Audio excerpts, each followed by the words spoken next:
For me, life was a whirlwind of lights and smoke, music and men. I lived in a beaten-up shanty close to North Edsa, crammed in a closet-like room with a bunch of other women. We slept on mats on the dirt floor and shared the space with mange-infested dogs, flea-bitten cats, and cockroaches.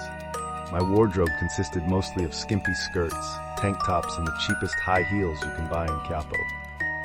After a hard night at the bars of dancing and exposing myself, sometimes spending time in a back room with a heavily drunk man, and my eyes like a dead fish staring at the ceiling, I earned enough cash to go to the thrift shop. The weather in Manila had become chilly at night, and I needed a sweater. I took a walk down a few streets that smelled of garbage and human urine mixed with the smog from jeepneys, tricycles, and trucks that never ended. It wasn't long before I found a street lined with second-hand clothes, undoubtedly from American charities, but somehow grabbed by greedy merchants looking to make extra pesos.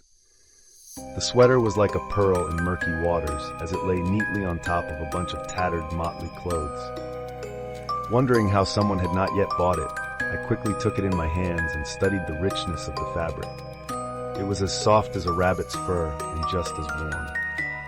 Across its front was a large pouch where you could put your hands into for warmth. And that's where I found the note on a crumpled piece of yellowed paper.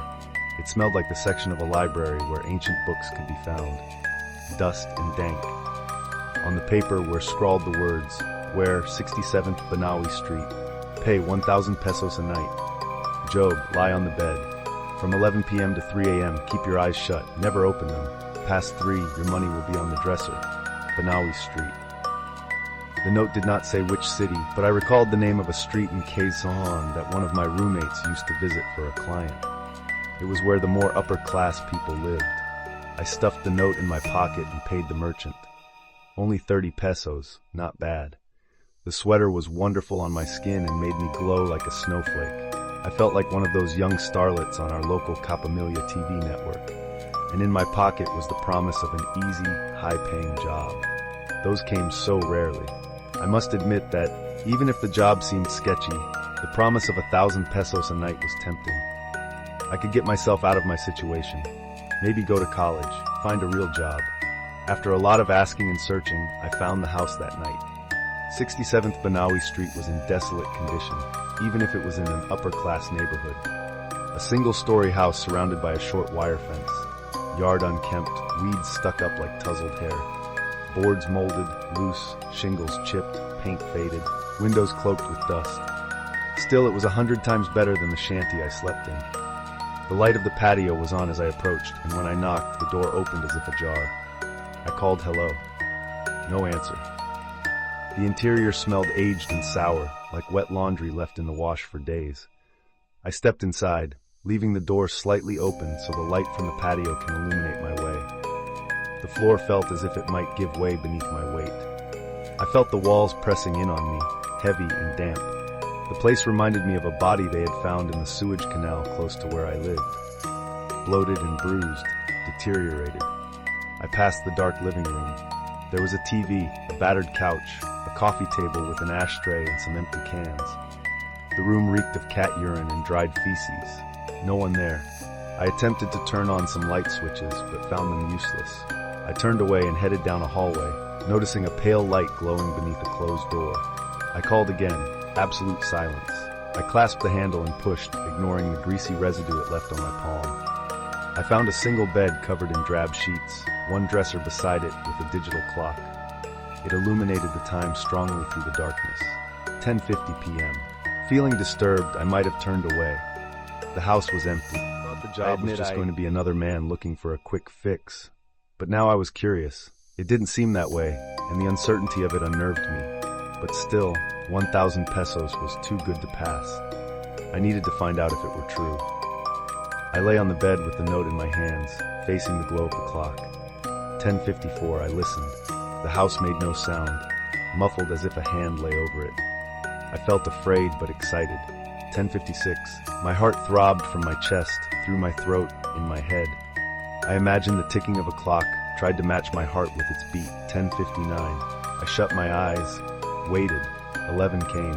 I knew with my eyes closed because the change in the atmosphere was immediate. I was not alone. My eyes were shut, yet I felt it. So close to my face, the minute hairs on my forehead tingled.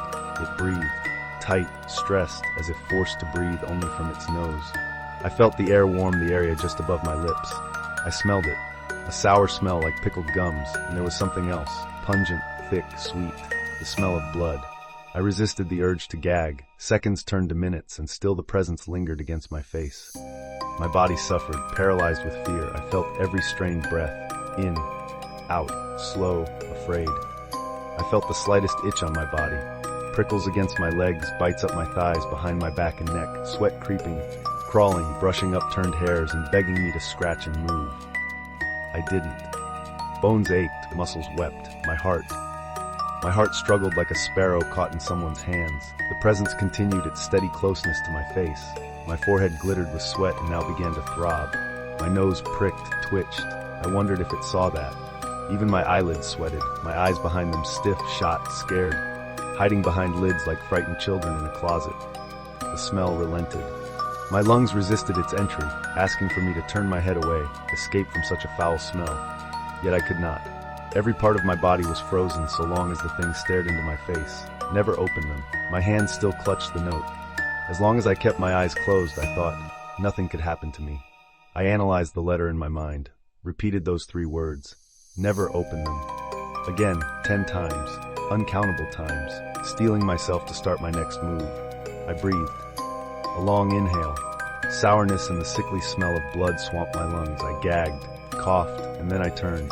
I turned away into the bed, curled myself fetal-like, eyes clamped shut like vices. And when I relaxed, I felt it. Still there, a hair's width away from my face. It was hovering, floating. How could the thing have moved with me? I did not feel any weight on the bed during the transition. Any sign to suggest that it had crawled over me, moved beside me, refocused itself against my face. I allowed a few minutes to pass before I tried again. I moved slowly, deliberately, sensing it against my face, and it moved with mine, smoothly, soundlessly, until I was completely on my back. My face, eyes shut, staring straight up, the thing looking down upon me relentlessly. I grimaced, knit my brows, sweated. I wanted to bat at it, but I could not. I was too afraid. All I could clutch onto was the promise that this could end. I waited, ached, sweated, prayed. It stayed with me, always there. I could not sleep. 3 a.m., the digital clock alarmed, and just like that, I was released. The thing that had looked on at my face for 4 hours was gone. I did not immediately open my eyes. I waited until the sweat on my brows became cold and dry. I listened to my body unlock, one by one, like a warden walking through a prison, releasing the prisoners cell by cell. I could breathe again. My heart pumped, bold and strong. I felt my fingers, the warmth on my skin. I yearned to stretch and let life sizzle through every part of me. I opened my eyes. 1,000 pesos lay on the dresser. 1,000 pesos for the horror I had endured. I took it and did not look back as I left. A week had passed since the night. My money was gone now, spent over things I can't even remember. The memories from that night had not. Not a moment went by where I wasn't thinking of the thing that had breathed so close to my face. Could I have been imagining it? Perhaps my fears had been so strong, my mind had created something to justify it. But my senses could not have been tricking me. I smelled it, blood and sour rank. I felt it, warm breath on my face. Who had left the money? What was the presence I felt? And the question that caused me the most dread: what would have happened if I had opened my eyes? My return to the house was no longer just for money, but answers. The evening I returned, I noticed that nothing had changed. The only difference from the first time I had been there were the bed sheets, still crumpled from my use. The effervescent light from the clock was resolute, like a statue's stern gaze, almost punishing as I lay on the bed. Just a few seconds before 11 p.m., I shut my eyes.